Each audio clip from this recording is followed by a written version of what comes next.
Hai teman-teman, kembali lagi ke channel Chandra Bersaudara. Pada video kali ini kita akan belajar tentang tema 2, subtema 1, pembelajaran 4. Sebelumnya, jangan lupa subscribe ya.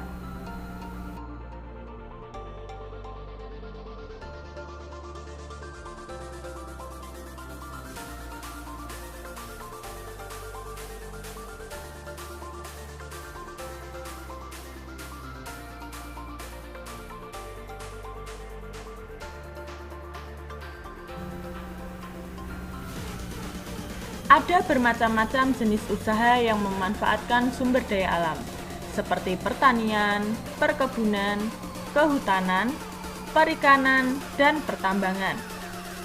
Ada pula jenis usaha lain yang memanfaatkan sumber daya alam, yaitu usaha pariwisata.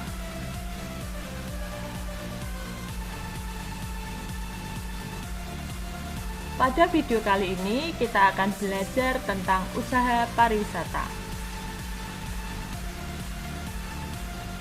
Coba perhatikan gambar berikut. Apa yang kamu lihat? Ya, ada gunung, ada pohon, ada gubuk, ada mobil, dan ada orang. Ini merupakan suasana di wisata Kali Adem.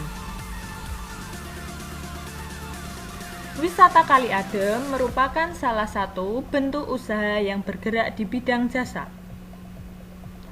Nah, untuk mengetahuinya kita akan melihat jejak Merapi di Kali Adem. Kali Adem terletak di lereng Gunung Merapi di Yogyakarta. Dahulu, tempat ini terkenal sebagai lokasi perkemahan yang asri. Fasilitas di areal wisata Kali Adem dahulu cukup komplit. Ada pendopo, gedung pertemuan, kios-kios, warung, gardu pandang, lapangan untuk perkemahan, toilet, dan sebagainya. Akan tetapi, setelah Merapi meletus pada bulan Juni 2006, sebagian besar fasilitas itu lenyap, terkubur lahar.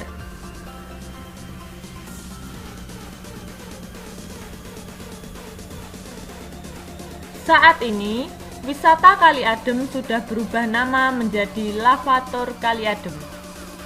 Sebagian besar pemandangan Kali Adem berupa hamparan pasir dan batuan bekas lahar.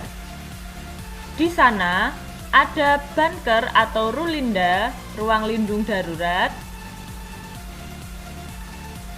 Bunker ini dibangun untuk tempat berlindung jika tiba-tiba gunung menyemburkan awan panas.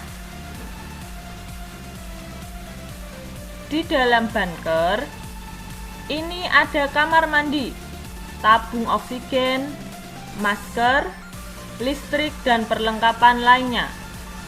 Pintunya 2 lapis, terbuat dari lempengan besi setebal 3 cm.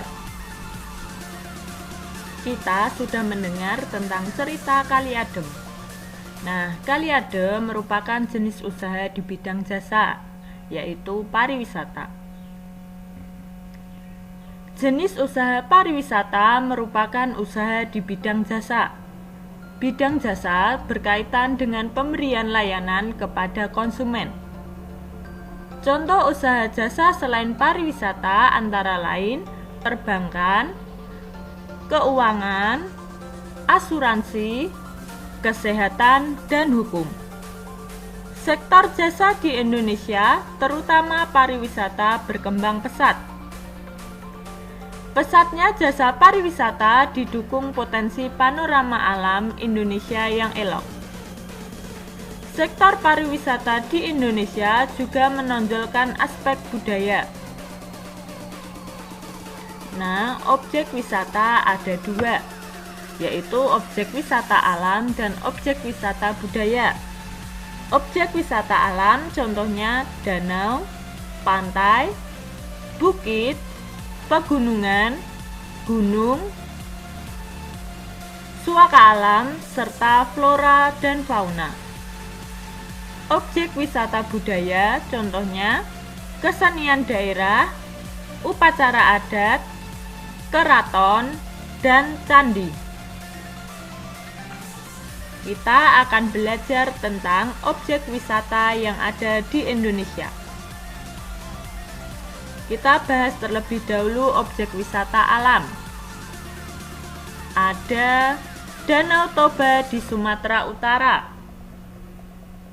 Kemudian ada Pantai Pandawa. Di mana letak Pantai Pandawa? Ia terletak di Bali. Berikutnya objek wisata alam Gunung Prau. Letaknya di Jawa Tengah, tepatnya di kawasan Dataran Dieng. Kemudian kita akan belajar tentang objek wisata budaya. Contohnya ada Keraton Solo, Jawa Tengah. Ada Candi Prambanan.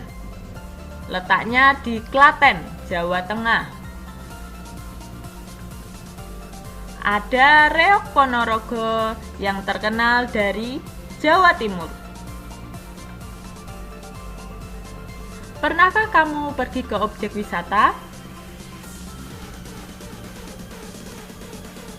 Ketika kamu pergi ke tempat objek wisata, apa saja yang kamu lihat?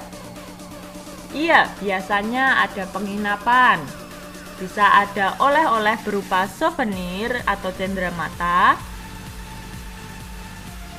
Selain itu, biasanya di objek wisata ada pemandu wisatanya yang bertugas mengarahkan kita untuk mengetahui tentang objek-objek wisata yang kita kunjungi. Bisa menjelaskan tentang suatu tempat, asal mula, maupun rute-rute jalan yang akan kita lewati. Nah, berkembangnya sektor pariwisata menumbuhkan usaha-usaha penunjang jasa pariwisata. Usaha-usaha di bidang jasa pariwisata antara lain sebagai berikut. Ada pengolah jasa penginapan, misalnya hotel, motel, wisma, dan losmen. Yang kedua ada usaha penjualan barang cenderamata atau souvenir. Yang ketiga penyedia jasa pemandu wisata atau disebut juga tour guide. Yang keempat, penyedia jasa pariwisata dan transportasi. Tadi kita sudah belajar tentang usaha yang bergerak di bidang jasa. Selain objek wisata, ada usaha lain yang sering kita jumpai, yaitu usaha berjualan. Mulai dari penjual buah, makanan, barang-barang keperluan sehari-hari, hingga para penjual kendaraan bermotor. Dari jenis usaha itu, para pedagang dapat memperoleh penghasilan untuk kehidupan sehari-hari. Demikian pembelajaran pada video kali ini, semoga bermanfaat dan sampai jumpa di pembelajaran berikutnya. Bye-bye.